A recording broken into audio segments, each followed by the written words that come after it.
This video is sponsored by Normandy 1998. Ghostfreak is ecstatic. At last, he has everything he needs to achieve complete domination, with a horrific raspy chuckle bursting from Ben's lips, as he declares that he is no longer the paltry shadow of himself, known as Ghostfreak, but instead the true High Ecto-Lord Zascare once again. Weakly, Kevin retorts that he's nothing but a thief and a coward, declaring that if he hadn't used dirty tricks, Ben would have kicked his butt, until Victor silences him with a painful boot to the ribs. Though, when the Doctor goes to put a more permanent end to the young Osmosian, Zascare orders his minion to stop, stating that he intends to honor Ben Tennyson's dying wish, at least insofar as he will not kill the brat here. Though, Kevin should be warned, his patience is not limitless, and if he attempts to stand in the way of his schemes, he will not hesitate to end his life, regardless of what promises he might have made to Tennyson. Frowning slightly, Victor then asks whether they should call off the attack on the old man and the girl, though this earns another awful laugh from Zascare, as he replies that by now the Kufan will have killed them, so there is no point. He then commands Victor to escort him to the space station, so that he may survey his victory from on high, an order the Translian is more than willing to obey, shepherding Ben's body into a small rocket he had prepared for this eventuality, with the machine soon shooting upwards through the roof of the hideout and into the open air, leaving Kevin alone.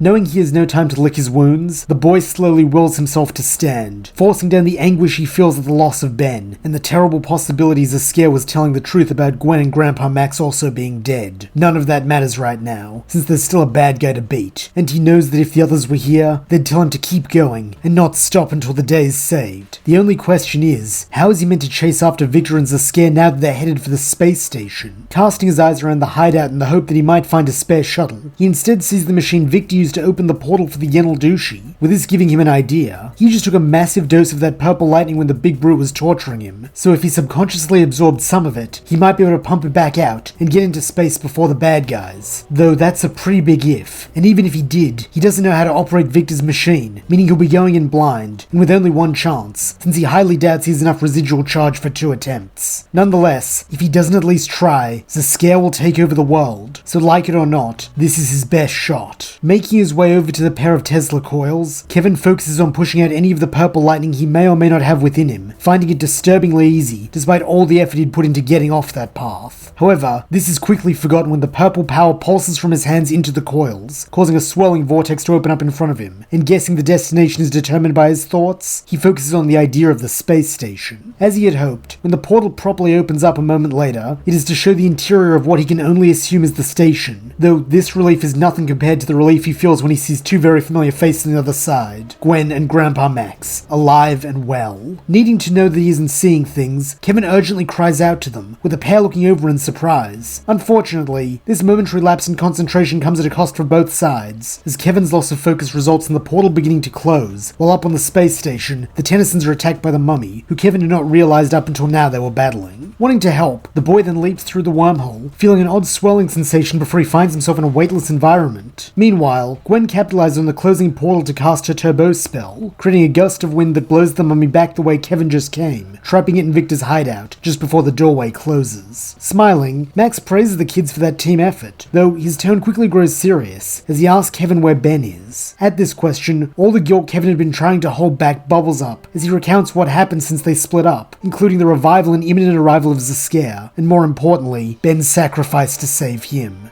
In the wake of this, silence falls, with Kevin attempting to fill it by apologizing to the Tennysons, but laying a hand on his shoulder, Max tells the boy he has nothing to apologize for, while Gwen nods, saying they need to focus on getting Ben back, since they know it is possible to get free from Ghostfreak's possession. Firmly, Kevin states that he has a plan for that. Since the scare came from the Omnitrix's ectoneurite DNA sample, he figures that if he absorbs the power of the watch like his future self did, he'll gain the ability to go inside Ben's mind and kick Zascare out. Frantically, Gwen protests that Kevin can't do that, since if he absorbs the Omnitrix he'll go insane. Though understanding the unspoken part of that sentence, Kevin gruffly replies that he's marked for death anyway, so he might as well go out saving the friend who saved his life more times than he can count. Hand still on the boy's shoulder, Max squeezes slightly to get his attention. Then, with a shake of his head, he tells Kevin that plan is unacceptable, since trading one of their lives for another isn't a win. No, they're gonna find another way, one that allows them to all go home together. Unfortunately, the time for planning is over, as on the video monitor, Gwen sees the Scare's craft closing in on them before docking with the space station, signaling that their enemies are here at last. Taking up positions, Gwen, Kevin, and Max watch as Dr. Victor steps forth from the cramped ship, whilst the Scare floats after him, having used the flight to metamorphosize into his true form, which in its own way is a small mercy, as now the team won't have to see the face of Ben and know it is their enemy.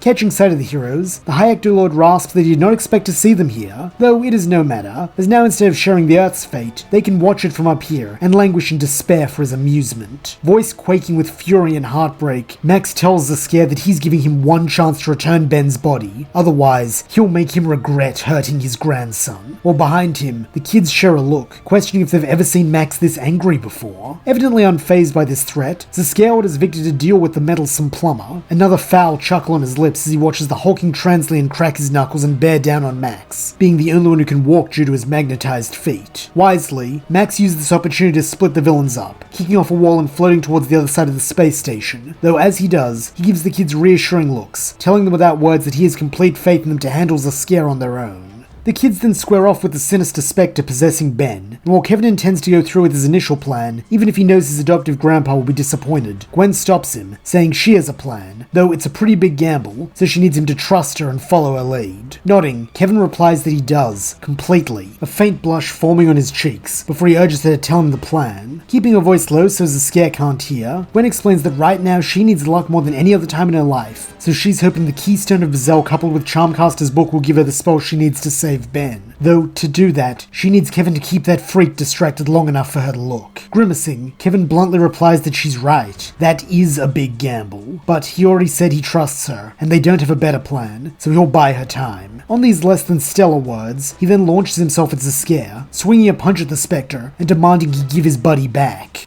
However, being wily, the Ectoneurite merely makes himself intangible for a moment, allowing Kevin to pass through him, before blasting the boy in the back with a Dark Energy Bolt, a new ability he's gained courtesy of being back to his full power. Luckily, this is not a lethal blow, but it still does considerable damage, with the impact sending him crashing into a wall as the Scare turns his attention on Gwen, who is hastily flipping through the pages of her spellbook. Cackling darkly, the High Actor Lord declares that nothing in that pathetic book will be able to harm him, though in his hubris, he has not noticed Kevin coating himself in metal and rebounding off the wall, before tackling him in the back as he orders the Scare to get away from Gwen. He then drives a haymaker into his bony chin, or rather, forehead, which sends the Spectre staggering, while behind him, Gwen gives the boy encouragement, saying she just needs a little bit longer. Meanwhile, over with Grandpa Max, he is still playing the world's most deadly game of tag with Victor, who keeps firing bolts of purple lightning that the old man is only narrowly able to avoid. This adds an extra layer of complexity to Max's retreat, as now he cannot risk pushing off any of the outer walls, as if the lightning blows a hole in the side of the space station, the entire place will decompress, and with him only having 2 hazmat suits, well, he doesn't want to think about that. Better to play it safe and stay in the interior, even if it does mean Victor is gaining on him. Making his way into the primary control area, Max attempts to stop the corrodium beams the Scare and his minions had prepared in order to turn the Earth into their monstrous paradise, since he knows that even if they can beat the bad guys, unless they stop this quickly, the effect of the mutating mineral will become permanent. However, to his dismay, the controls are locked, and to make matters worse, Victor has just entered the room, blocking off the only exit. Though, perhaps this is not as bad as it seems, with Max quickly hatching a scheme, as he yells at Victor to take his best shot now that he's got him cornered. Despite being a doctor and a genius, the Translien falls for this rather obvious taunt, with him powering up his purple lightning and launching a barrage of it at the old man, though this is no problem for Max, who simply kicks off the console, soaring above the lightning, while it strikes the electronics, causing them to short out and explode, thus disabling the corrodium ray and thwarting the Scare's grand ambition. However, before the villainous right-hand man can consider how displeased his master will be at this, the room begins depressurizing due to the hole he just put in the side of it. Thinking fast, Max slaps on his hazmat suit and clings to the door, while unfortunately Victor is not so lucky, as with his magnetized feet, he is far slower, being unable to get off his particular piece of paneling before it's ripped from the floor and sent plummeting back down to Earth, in what will surely be a very painful and incapacitating re-entry. Back with Gwen and Kevin, they have managed to hold the Scare at bay, though it is clear this is only because he is toying with them, wanting to give them false hope so he can crush it for even greater devastation. Nonetheless, the kids have made use of this time, with Kevin keeping up the onslaught while Gwen searches for a spell. Finally, she finds one that might do the trick, a warding glyph that protects the carrier against possession, though nothing in the book says anything about whether it will work on someone already under the effect. Figuring it's her best shot, Gwen gives Kevin a nod that tells him it's time. Then, as he feints to draw the ghost's attention, Then, she leaps up from out of sight and plants a hand on Zascare's back while crying Intrusor Exilium.